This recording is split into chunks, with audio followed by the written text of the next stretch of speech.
culture gone bad is bad, and I have to say last night was very, very bad. The debate between Sunak and Truss was quite feisty. Interesting. I actually have to say some parts I was very captivated, enjoyed, and the fashion was on fire, Juppie. Fashion was on fire, yeah. So whom do you pick fashion-wise, Rishi or Truss?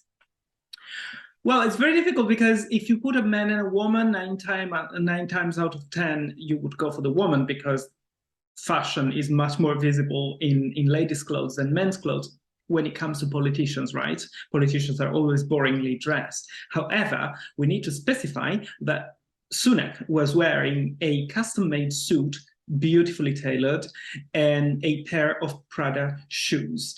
So we can't say anything particularly bad about how Sunak was dressed, except that he's been criticized for his outfits because they reveal the truth about him, namely that he is a trophy husband who married a billionaire and's got loads of money. And when he was challenged with that, his reply was, I worked in my mom's Indian curry shop. I was like, you're slimy. Yeah, he's very slimy because he's trying to create a sort of narrative about how his humble beginnings. He comes from actually a middle class, wealthy, maybe not rich, but well-off middle class family of Southampton. Yes, they are immigrants, but they did well. Their parents had a chemist shop, and he went to private school. And this is also one of the things that people criticize about him. I don't think that people should be criticized for going to private schools, because if I could send my children to private schools, I would obviously send them to private schools. I think if I could, I would send myself to private school first before we talk about children. Exactly. I don't see the fact that I didn't go to private schools as a plus. I actually would have loved to have a more careful education. Yeah, getting closer to his Prada shoes by all means possible. On the other hand, Truss. What do you think about Truss's fashion? Now that Rishi is out of the way and we clarified he's slimy, and we are definitely not going to root for him. The slime leftovers is still lingering in my subconsciousness impression. Honestly, like Rishi slime. That's my my mental mapping after the last night debate. You know what? She had a very good blow dry. Really good effort. I enjoyed it because I think British politicians, we have a reputation for sort of a messy hairstyle. I mean, evidently our last I mean, when I think of chic women, British upper middle class women are not exactly what comes to my mind. You know, on average, you do have certain examples, but on average, it's not. I mean, look, obviously there was a conversation about her having these cheap Claire's earrings, which, I mean, you buy for children. But they were well chosen. Well chosen, but my point is maybe I would have no earrings rather than to wear. I don't know, like maybe even more contemporary take on female aesthetics today, not to have earrings. Okay, yes. I think like... I think from a symbolic point of view, I analyzed Liz Truss's fashion, and I try to make sense of it because I think she gives a meaning to what she wears in a political sense. First of all, I noticed two things. She has two main ways of dressing. Is either a shirt and trousers, and very often the shirt is a blouse and is very soft, very often with a bow, which is and then a tailor jacket on, which is something that Margaret Thatcher used to do. And the second thing that she wears chic dresses, knee-length usually, and these dresses are very often also reminiscent of Margaret Thatcher because both Margaret Thatcher and Liz Truss like blue. Yesterday she was wearing a blue dress, and this electric blue was one of the favorite colors of Margaret Thatcher. But if she doesn't wear blue, she still wears color block dresses, so either full red, for green, for so primary colors, so usually red and blue, but also green sometimes and beige, but never prints, always primary colors. So she has a very sharp, very specific way of dressing that does not distract the attention from her seriousness. And I think that earrings are a way of not of bringing some lightness into the stern appearance, which is very similar to what Margaret Thatcher did with the pearl necklace when she was advised not to wear a pearl necklace. And she said, no, I will renounce to anything except my pearl necklace. Well, but then I think the whole identity of Margaret Thatcher, right? She was like trying to play on her subversiveness of soft femininity. Like I remember there was some recording of her where she took out the duster and started like dusting the guy who was talking. Yeah. Like, you know, sort of like taking these symbols of femininity and then trying to and being a macho man at the same time. Yeah. Yeah. I mean, you know what, obviously, if I'm being very honest and sober, which I usually am, I'm not a fan of either, like fashion or political stances or anything, and I'd rather have none of them. And I think there's definitely more slimeliness to Rishi in fashion. Yeah, no, neither am I a fan, by the way. I would vote for Liz Truss as opposed to Rishi because I think she's less slimy than he. Yes, I think yesterday, like, moving on to political debate, she definitely was bolder, she was given specific answers, and she's taken some risks. I think, you know, when they asked them to evaluate Boris Johnson's political performance, she actually gave 7, and it was, I think, very bold move considering she's in his office. And Rishi, 10 out of 10. Yeah, right. Like, give sweets to everyone. Just make sure we're the cheapest ones possible. Exactly. That was my problem with Rishi. First of all, he sounds like what in Italy we called a checca isterica, which is an insult. It means a crazy gay, but not checca doesn't mean just gay. It's like gay, but in an insulting way, like faggot, crazy faggot, something like that. So he was like a checca isterica, screaming against her. She was much more poised. And I noticed that if you had certain parts of his speech, he seemed a socialist. So he was ready to yield anything to the people wanted to hear somehow, even to renounce to certain conservative values. And Liz Truss took risks also because she was not trying to please the people. She was trying to bring a conservative agenda, which obviously we can not agree upon, but I still respect the fact that she has a very specific ideal, that she's not just changing her ideals, just thinking in terms of what can bring more votes to her. I think at least she was clearly a conservative woman. She was not trying to, you know, whereas what I saw with Rishi was a very sort of social media politics where you say whatever and it's contrary and it's opposite just to increase your. So I saw these risks in Liz Truss, and at least I think I understood some stances she has. With Rishi, I don't understand where he stands. It seems like it sounded like he's still going back to serve curry in the Indian restaurants after this. Like, I mean, honestly, it sounds like I'm going to take my Prada shoes and like start serving curry next thing. And I'm like, who are you? Who are you? I even went as far as I watched his PM campaign on YouTube, on his channel, and I listened to about 6 minutes of him telling what he's going to do with borders and illegal immigrants. And I didn't understand what he's going to do. And also, I liked his message, which was, again, very slimy. Like, yeah, we have an issue with UK borders and we can't have people crossing borders illegally. But I really want to make a point. All immigrants are good people. They have good intentions. It's just exactly. That's why I didn't want either of them. I thought the best choice was Kemi. Unfortunately, she didn't make it because she is too young, too new to politics, but I mean, too new to government at least. Because she gave me a sense of knowing where she standed. And I think in a healthy democracy, you have to have a right that thinks like the right and a left that thinks like the left. You have to have people who know where they stand. You, as a voter, you have to know what you're voting for.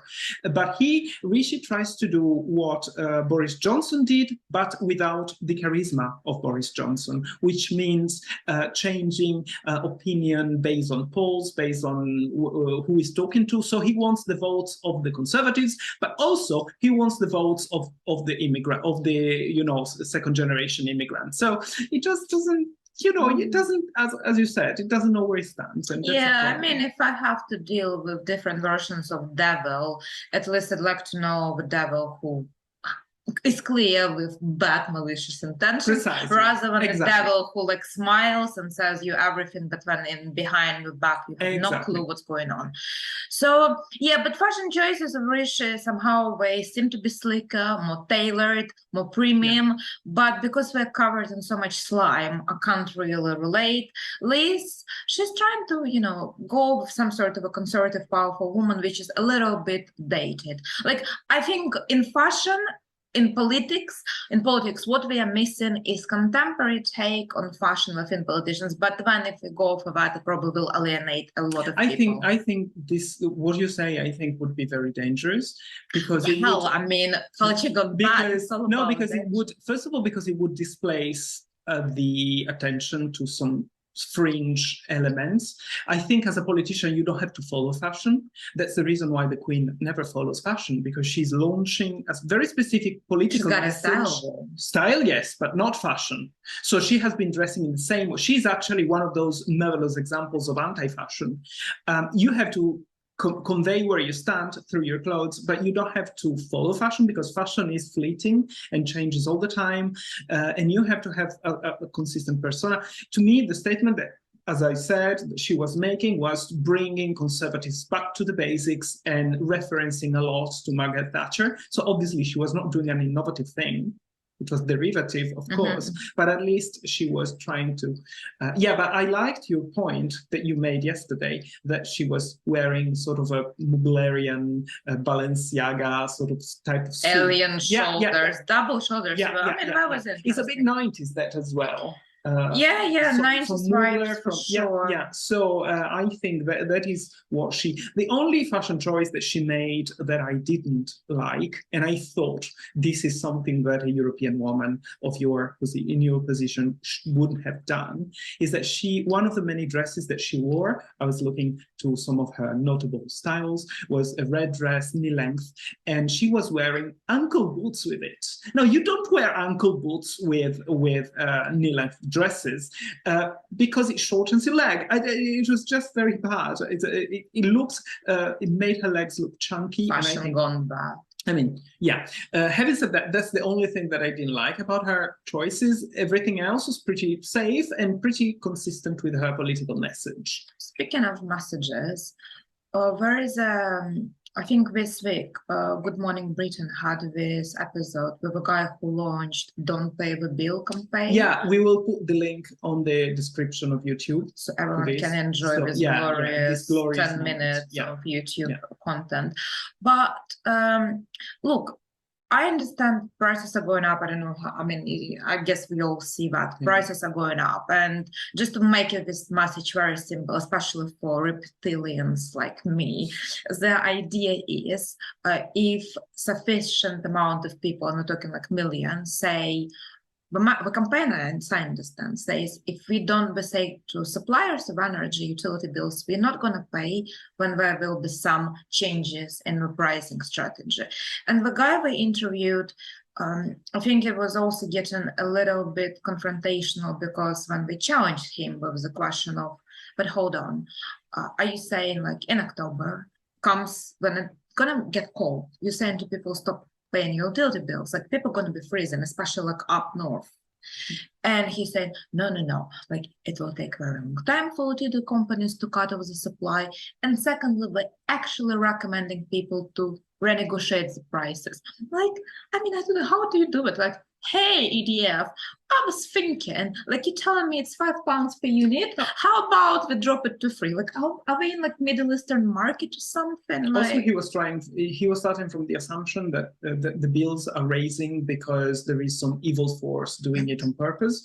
And we are in a global crisis. There is a war which is causing this all across Europe, not just in Britain. So it's a much more complicated problem that you will not solve by behaving like that. And I think you have to be respectful of the laws. You are breaking the laws if you don't pay your bills.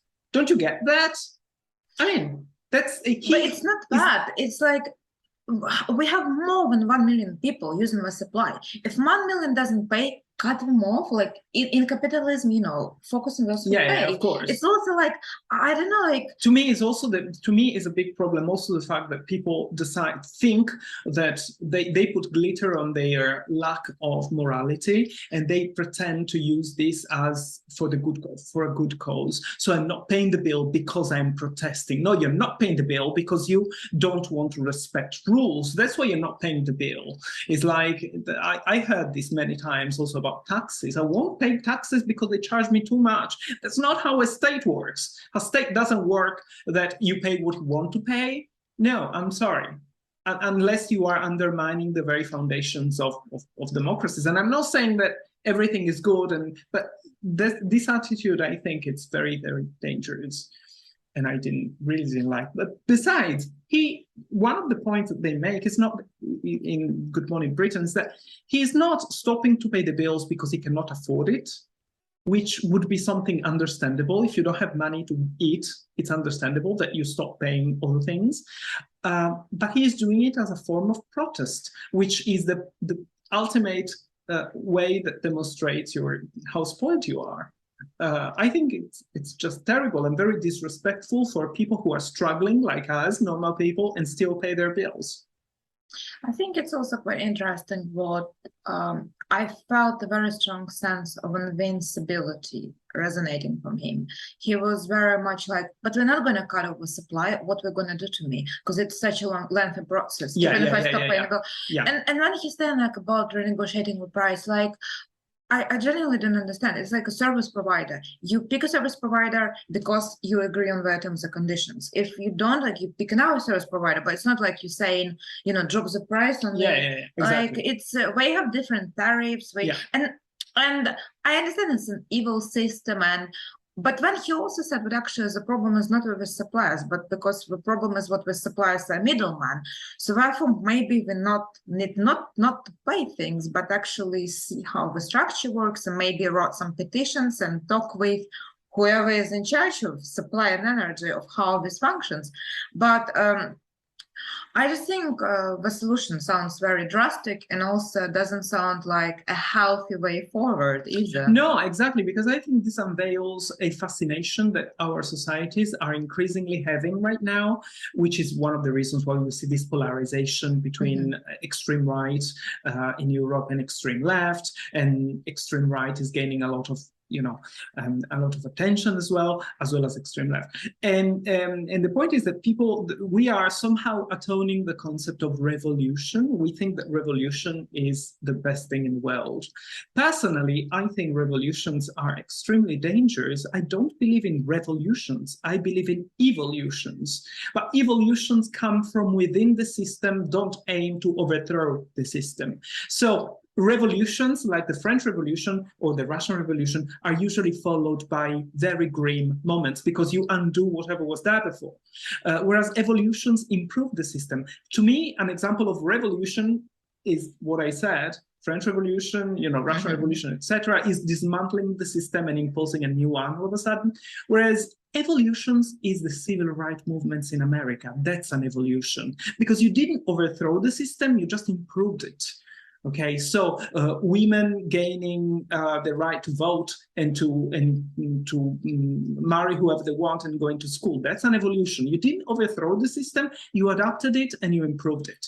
And I think these people are somehow fascinated with these strong sort of decisions and being revolutionary, which ultimately doesn't Quite interesting. Also, Russian Revolution, very ironic thing. A lot of people who were at the forefront of revolution were from a wealthy aristocracy or upper middle class, very educated. But we were like, okay, we speak with the voice of minority and workers. But actually, I think workers probably didn't have even capacity to really be involved in the movement. And then obviously we put at the forefront of it, which is also quite fucked up in the reality of it. They use the worker to keep their status. They were aristocrats before and they became intellectuals after, and they maintain some sort of status using the workers as a form of brute force. I don't know, that's my intuition of it at least. I think culture is bad. Very bad. I wanted to make a point about this on one fact. I wanted to step outside of politics, focusing on one aspect of human personality.